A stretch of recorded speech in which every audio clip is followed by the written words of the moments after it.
Morning 12th class. अब chapter read कर रहे थे आंदोलनों का उदय से संबंधित मतलब बहुत सारे आंदोलन के बारे में हम यहाँ पर कुछ मुख्य रूप से मतलब अध्ययन करेंगे।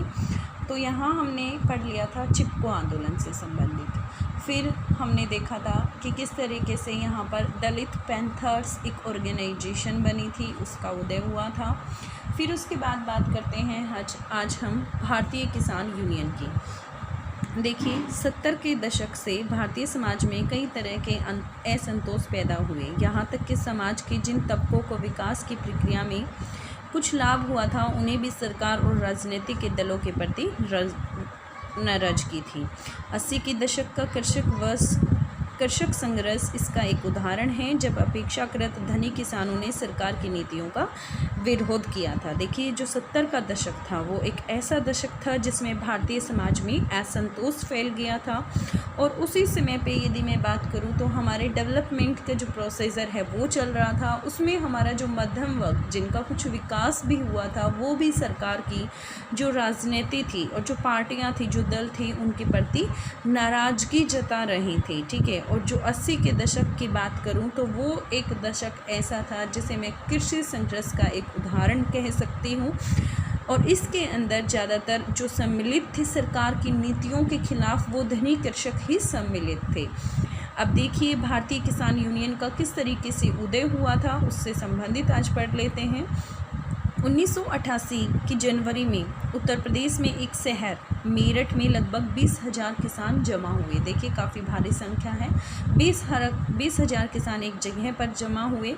ये किसान सरकार द्वारा बिजली की दर में की गई बढ़ोतरी का विरोध कर रहे थे। किसान जिला समाहर्ता के दफ्तर के बाहर, जो जिला मजिस्ट्रेट, उसके दफ्तर के बाहर 3 हफ्तों तक इन्होंने डेरा डाला। ठीक है, 20 डेज़ तक मतलब ये वहाँ पर अपनी मांग मनवाने के लिए ठहरे हुए थे। इसके बाद इनकी मांग मान ली गई। किसानों का यह बड़ा अनुशासित धरना था, ठीक है, जिसमें कोई अहिंसा नहीं हुई थी। और जिन दिनों वे धरने पर बैठे थे, उन दिनों आसपास के गांव ने उन्हें निरंतर राशन पानी मिलता रहा। वो जहां धरने पर बैठे थे लगातार वहीं बैठे रहे। और जो आसपास के जो विलेज थे, उन्होंने मतलब खाने वगैरह की सुविधाएं उन्हें उपलब्ध कराई। मेरठ के इस धरने को ग्रामीण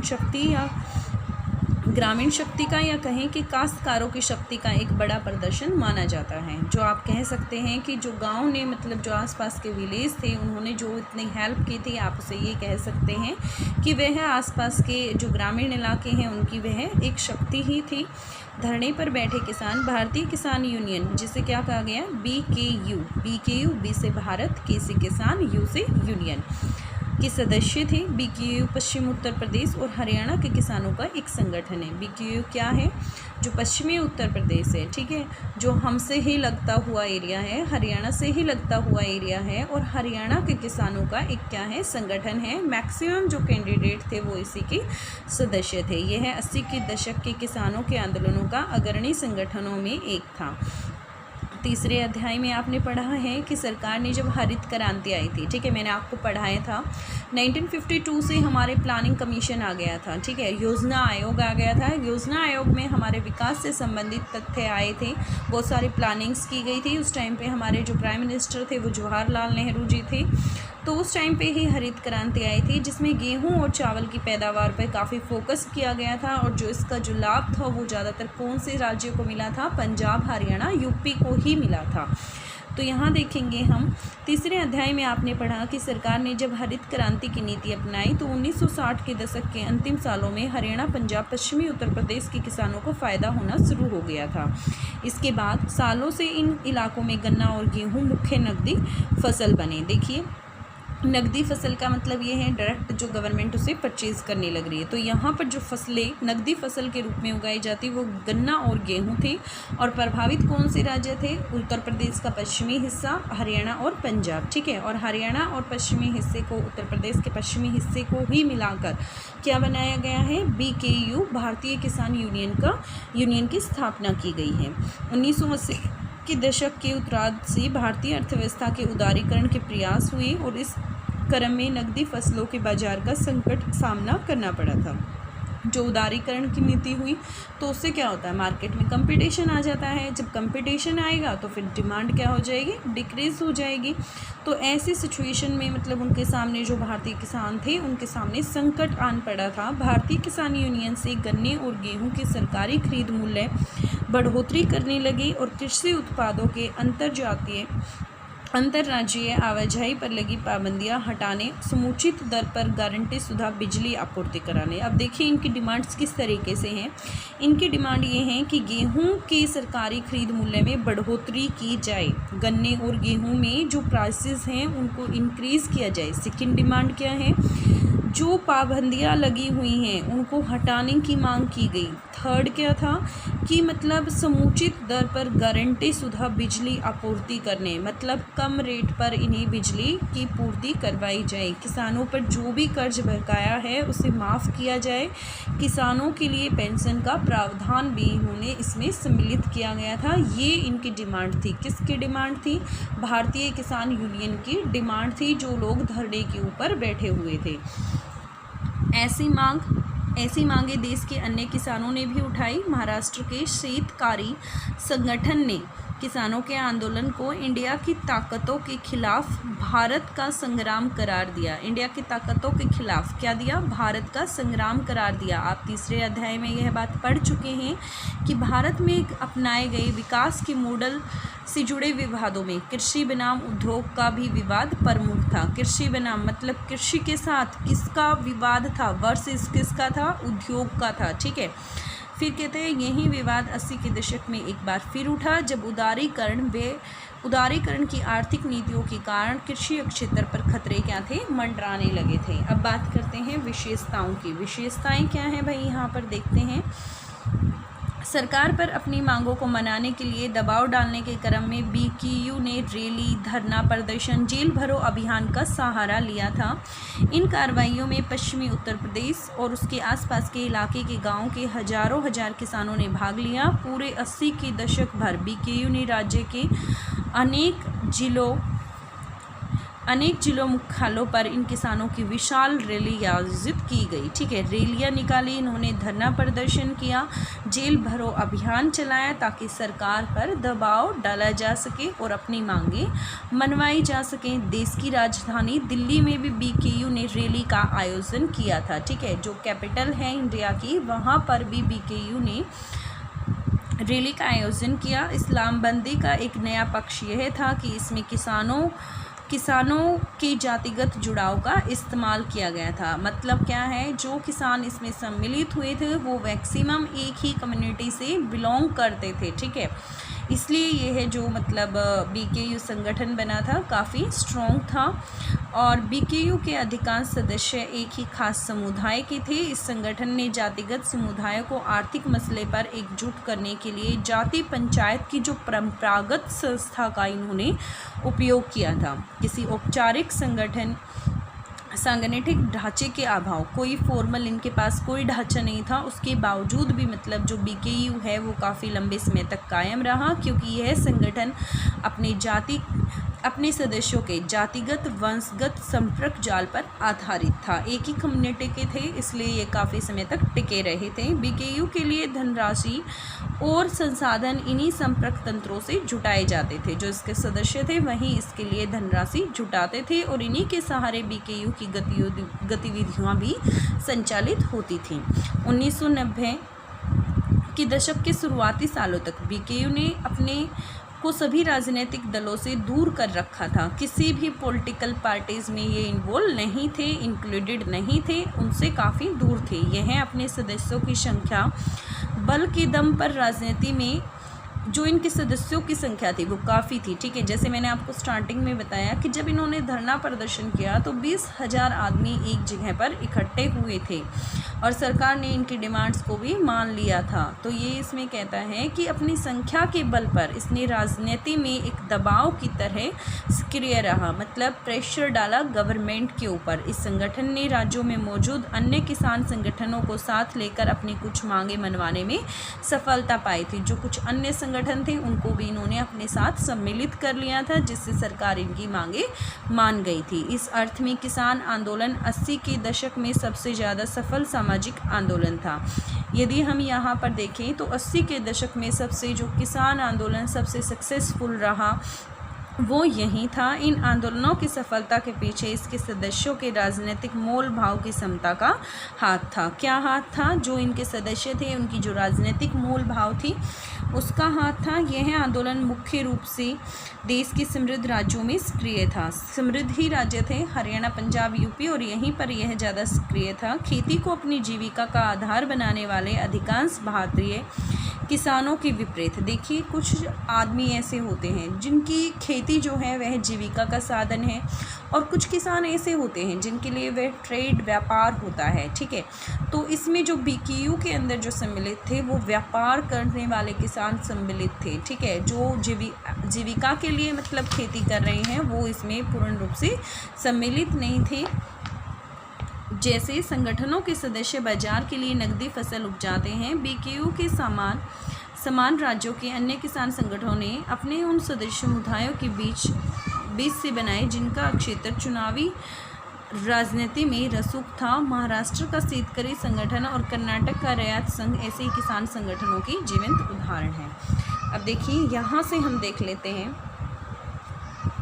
महिलाओं ने शराब माफिया को हटाया। ये भी एक जन आंदोलन ही था। ठीक है, जैसे हमने अभी भारतीय किसान यूनियन के बारे में पढ़ा है, इस तरीके से हम अब एक आंध्र प्रदेश में देख लेते हैं कि वहाँ पर क्या जन आंदोलन हुआ था। यहाँ पर जो आंदोलन था वो महिलाओं से संबंधित था। महिलाएं अगेंस्ट हो गई थी किसकी? शराब माफिया के। ड्रिंक जो ये दारू वगैरह मतलब इनका जो भी है उनके अगेंस्ट हो गई थी। तो देखिए ये कहानी कहाँ की है? चित्तूर जिले के कलिनारी मंडल स्थित गुडलोर गांव की महिलाएं, ये कहाँ पर हैं? आंध्र प्रदेश में हैं। अपने गांव में ताड़ी की बिक्री पर पाबंदी लगाने के लिए एकजुट हो गई थी। देखिए जो मदिरा, जो नशीले पदार्थ होते हैं, ताड़ का एक वृक्ष होता है, उससे ताड़ी की प्राप्ति होती है, तो ये नशीला ही पदार्थ है। इसकी पाबंदी लगाने के लिए सभी महिलाएं एकजुट हो गई थी। उन्होंने अपनी बात गांव के ताड़ी विक्रेता तक पहुंचाई थी। महिलाओं ने गांव में ताड़ी लगाने वाली जीप को वापस लौटाने पर मजबूर कर दिया था। देखिए जो ताड़ी के विक्रेता थे उन तक भी उन्होंने ये बात पहुंचाई थी कि हम इस चीज़ के अगेंस्ट हैं, लेकिन महिलाओं ने यहाँ तक भी कदम उठाए कि जो ताड़ी से संबंधित जो भी जीप थी उसको भी उन्होंने वापस लौटने पर मजबूर कर दिया था। जब गांव के ताड़ी विक्रेता ने ठेकेदार को इसकी सूचना दी तो ठेकेदार ने उसके साथ गुंडों का एक दल भेजा। गाँव की महिलाएँ इससे भी नहीं डरी। ठेकेदार ने पुलिस को बुलाया, लेकिन पुलिस भी पीछे हट गई। एक सप्ताह बाद ताड़ी की बिक्री का विरोध करने वाली जो महिलाएं थीं, महिलाओं पर ठेकेदार के गुंडों ने सरिया और घातक हथियारों से हमला कर दिया, लेकिन गुंडों के हमले के बावजूद कि एकजुटता बरकरार रही। महिलाओं की जो एकजुटता थी, गुंडों ने बेशक से हमला कर दिया, उसके बाद भी वो एकजुट थी। अंततः ठेकेदार और उसके गुंडों को हार माननी पड़ी। फिर महिलाओं ने 3 जीप ताड़ी को फेंक दिया। क्लियर हो गया आपको इतना? देखिए आप चैप्टर पढ़ रहे हैं राइज ऑफ पॉपुलर मूवमेंट। ठीक है, यहाँ पर आप चिपको मूवमेंट के बारे में स्टडी कर चुके हैं, और जो दलित पैंथर्स का जो ऑर्गेनाइजेशन बना था दलितों के लिए, वहाँ भी वो आप अध्ययन कर चुके हैं। अब हम बात करेंगे भारतीय किसान यूनियन। भारतीय किसान यूनियन क्या है? ठीक है, ये एक जो किसान है, ठीक है, जो मध्यम वर्गीय किसान हैं उनकी ही एक ऑर्गेनाइजेशन है जो मुख्यतः संबंधित है। किससे संबंधित है? ये संबंधित है पश्चिमी, यदि वेस्टर्न यूपी की बात करूं और हरियाणा की बात करूं तो ज़्यादातर किसान इसी के यहीं जो इसके मेंबर्स थे वो यहीं से सम्मिलित थे। ठीक है, ये जो किसान यूनियन बनी थी और इसके बाद जो इसकी ग्रोथ थी, जो ये मूवमेंट था, इसकी करैक्टरिस्टिक्स थी, इसके बारे में आज हम अध्ययन करेंगे। ये हमारा आज का टॉपिक है। ठीक है, तो देखिए the social discontent in Indian society since the 70s was manifold. आपको पता है 1970 से ही मतलब जो हमारी जो इंडियन सोसाइटी थी, जो हमारा भारतीय समाज था, उसमें असंतोष फैल गया था। इवन दो सेक्शंस, बहुत सारे सेक्शंस ऐसे थे particularly benefited in the process of development had many complaints against the state and the political parties. ये कहता है कि ऐसे जो सेक्शंस जिनको मतलब बेनिफिट भी मिला था, लाभ भी मिला था, जो सरकार की विकास से संबंधित नीतियाँ थी, प्लानिंग थी, उसके बावजूद भी वो सेटिस्फाई नहीं थे। बहुत सारी उनको प्रॉब्लम्स थी, कंप्लेंट्स थी अगेंस्ट किसके खिलाफ, जो स्टेट है, जो पॉलिटिकल पार्टीज़ हैं, उनसे वो नाराज़गी जाहिर कर रहे थे। The agrarian struggle of the कृषि से संबंधित यहाँ पर एक स्ट्रगल हुआ ऑफ द 80s सेंचुरी के 80s के दशक में। In one such example we are better off farmer protested against the policies of state. ठीक है, जो स्टेट की पॉलिसीज़ के क्या हो गए थे, अगेंस्ट हो गए थे। ग्रोथ की बात करते हैं, इसकी शुरुआत कहाँ से हुई, कैसे हुई, उससे संबंधित। इन जनवरी 1988 की बात करूँ, around 20,000 farmers had gathered in the city of Meerut, Uttar Pradesh. Meerut कहाँ पर है, उत्तर प्रदेश के अंदर है। यहाँ पर 20,000 जो मतलब किसान थे वो इकट्ठे हो गए थे जनवरी 1988 में। They were protesting against the government decision to increase electricity rate। ये प्रोटेस्ट कर रहे थे, किस चीज़ के अगेंस्ट प्रोटेस्ट कर रहे थे, जो गवर्नमेंट ने इलेक्ट्रिसिटी की रेट इंक्रीज़ कर रहे थे उसके खिलाफ। The farmer camped for about 3 weeks. Farmers ने 3 सप्ताह तक क्या लगाया, एक कैंप लगाया outside the district collector office. कहाँ पर, डिस्ट्रिक्ट कलेक्टर जो ऑफिस था उसके बाहर लगाया। Until there demands were fulfilled. जब तक उनकी जो डिमांड्स थी उनको फुलफिल नहीं किया गया तब तक उन्होंने 3 सप्ताह तक वहाँ पर कैंप लगाया। It was very disciplined action of the farmer and also those days they received regular food supply from the nearby villages। ये कहता है जो ये एगिशन था, ठीक है, ये जो अभियान था जो उन्होंने चलाया था, ठीक है, अपनी डिमांड्स को फुलफ़िल करवाने के लिए, डिस्ट्रिक्ट कलेक्टर जो था उनका, उसके बाहर उन्होंने जो धरना प्रदर्शनी कर रखी थी, ये काफ़ी शांतिपूर्वक था, अनुशासन सा था, इसमें कोई अहिंसा नहीं हुई थी। यहाँ तक कि जो खाने से संबंधित जो भी चीज़ें थी वो उनको आसपास के विलेजेस से मिल रही थी। The Meerut agitation was seen as the great show of rural power. जो मेरठ का एगिशन था, इसे ये सीन होता है कि जो मतलब यहाँ के जो फार्मर्स हैं, यहाँ की जो ग्रामीण जनता है, उसकी पावर को हम देख सकते हैं। These agitating farmers were members of the Bharatiya Kisan union. और ये सारे के सारे फार्मर्स किसके थे, भारतीय किसान यूनियन के। एन ऑर्गेनाइजेशन ऑफ फार्मर्स, जो संगठन है किसका, फार्मर्स का है। ये BKU का मतलब क्या है, भारतीय किसान यूनियन है। एंड वेस्टर्न, ये किसका है, BKU किससे बना हुआ है, एक ऑर्गेनाइजेशन है western Uttar Pradesh and Haryana region की। The BKU was one of the leading organization in the farmer movement of the 80s। ये कहता है 80 के दशक की यदि बात करूँ तो जो BKU है वो एक ऐसी ऑर्गेनाइजेशन है जो फार्मर को लीड कर रही है। We have noted in chapter 3 that the farmers of Haryana, Punjab and Western Uttar Pradesh had benefited in the late 1960s from the state policies of the green revolution. ये कहता है green revolution जब हमारा planning commission आया था, तो planning commission जब first planning commission के बाद जो एग्रीकल्चर के ऊपर फोकस किया गया था, ठीक है, तो सेकंड प्लानिंग कमीशन के अंदर ऐसा हुआ था कि टोटली फोकस एग्रीकल्चर पे किया गया। और इसका सबसे ज़्यादा बेनिफिट किसे मिला था, इसका सबसे ज़्यादा बेनिफिट मिला था जो हमारे हरियाणा, पंजाब और यूपी स्टेट से उनको मिला था, ठीक है, बेनिफिट इनको हुआ था। उसके बाद फिर उसके बाद देखते हैं sugar and wheat become the main cash crop in the region since then. तब से मतलब यहाँ पर जो शुगर की यदि मैं बात करूँ और वीट की बात करूँ तो ये कैश क्रॉप उस टाइम पे बन गई थी इन रीजन्स के अंदर। द कैश क्रॉप मार्केट है वो क्राइसिस फेस कर रही थी 80 के जो 80s का मतलब मिड था वहाँ पर, due to the beginning of process of liberalisation की पॉलिसी की वजह से मतलब ये क्या क्राइसिस फेस करने लग रही थी, कंपटीशन फेस करने लग रही थी। The BKU demanded higher government floor prices for sugar cane and wheat. जो BKU की डिमांड थी वो क्या थी कि जो फ्लोर प्राइसेस हैं किसके, शुगर केन के एंड वीट के, ठीक है, वो क्या हो जाए मतलब बढ़ जाए, प्राइसेस इंक्रीज़ करने की इनकी डिमांड थी। अबोलिशन ऑफ द रेस्ट्रिक्शन, और जो पाबंदियाँ लगाई गई हैं उन्हें हटा दिया जाए। Interstate movement of farm produce, guaranteed supply of the electricity at reasonable rates. और मतलब इलेक्ट्रिसिटी की जो सप्लाई है guaranteed supply of electricity at the reasonable rate, ठीक है। कम प्राइसेस पे स्टार्टिंग से ही इनका जो मूवमेंट स्टार्ट हुआ था, ठीक है, जो धरना प्रदर्शनी इनकी स्टार्ट हुई थी वो किस लिए हुई थी, जो प्राइसेस इलेक्ट्रिसिटी के बढ़ गए थे तब हुई थी, ठीक है। तो इनकी जो डिमांड थी वो ये थी कि जो इनको इलेक्ट्रिसिटी सप्लाई की जाए वो रिजनेबल रेट पर हो, waiving of repayment due on loans to farmer, ठीक है। और जो मतलब लोन्स फार्मर्स के ऊपर पेंडिंग है उनको क्या कर दिया जाए, माफ़ कर दिया जाए। And the provision of the government pension for the farmer, और एक ऐसा प्रोविज़न बनाया जाए जिसमें मतलब सभी फार्मर्स को पेंशन दी जाए। Similarly demand were made by the other farmer organisation in the country, इस तरीके की जो डिमांड थी, ठीक है, वो कंट्री के अंदर अदर फार्मर्स ऑर्गेनाइजेशन थी उनके द्वारा भी की गई। इसके एग्जाम्पल हैं Shetkari Sanghatana of Maharashtra declare the farmer movement as the war of Bharat, ठीक है। उन्होंने मतलब महाराष्ट्र में थे ये जो मूवमेंट हुआ, तो ये मूवमेंट क्या था, this is the movement a war of Bharat, ये भारत के लिए एक युद्ध के बराबर against force of India, Bharat के against. And you have already study in the chapter 3 the debate between the industry and agriculture has been one of the prominent issue in the India model of the development. ये कहता है जब हमारे यहाँ पर model बना रहे थे डेवलपमेंट के लिए, जब हमारा प्लानिंग कमीशन आया था जो आपने चैप्टर 3 के अंदर पढ़ा, तो वहाँ पे जो एक प्रॉब्लम आई थी, जो एक विवाद आया था, वो किससे संबंधित था, एग्रीकल्चर से संबंधित था, और दूसरा उद्योगों से, इंडस्ट्री से संबंधित था, ठीक है।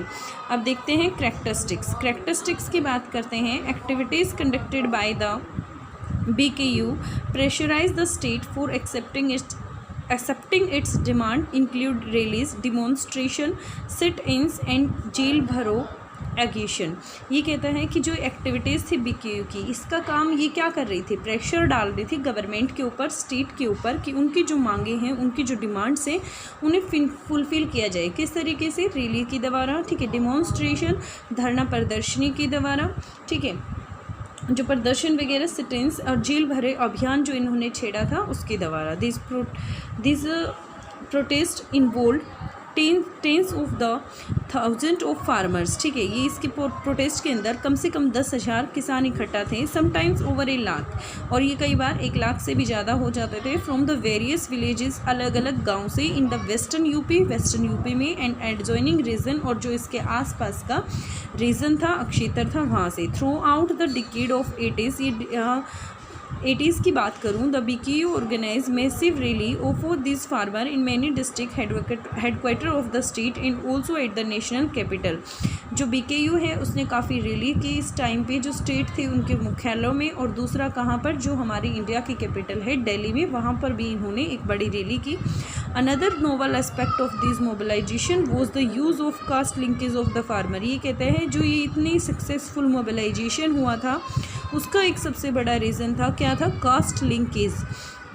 Most of the BKU members belong to single community. BKU के जो ज़्यादातर सदस्य थे वो एक सिंगल समुदाय से बिलोंग करते थे। The organisation use traditional caste panchayat of this communities in bringing them together over the economic issue. ये जो ऑर्गेनाइजेशन थी, इन्होंने जो हमारा पारंपरिक रूप से जो कास्ट, जो जाति पंचायत थी, उसका इन्होंने प्रयोग किया अपनी कम्युनिटीज़ को इकट्ठा करने के लिए, जो ये इकोनॉमिक इशू थे इनसे संबंधित। In spite of lack of any formal organisation, ये मतलब यहाँ पर कमी किस चीज़ की थी, ये कोई फॉर्मल ऑर्गेनाइजेशन थी, उसके बावजूद भी the BKU could sustain itself for a long time. BKU जो है वो काफ़ी लंबे समय तक टिका रहा। देखिए कोई फॉर्मल ऑर्गेनाइजेशन नहीं है, देन आफ्टर भी ये काफ़ी लंबे समय तक टिका रहा था। क्यों टिका रहा था, because it was based on the clan network among its members.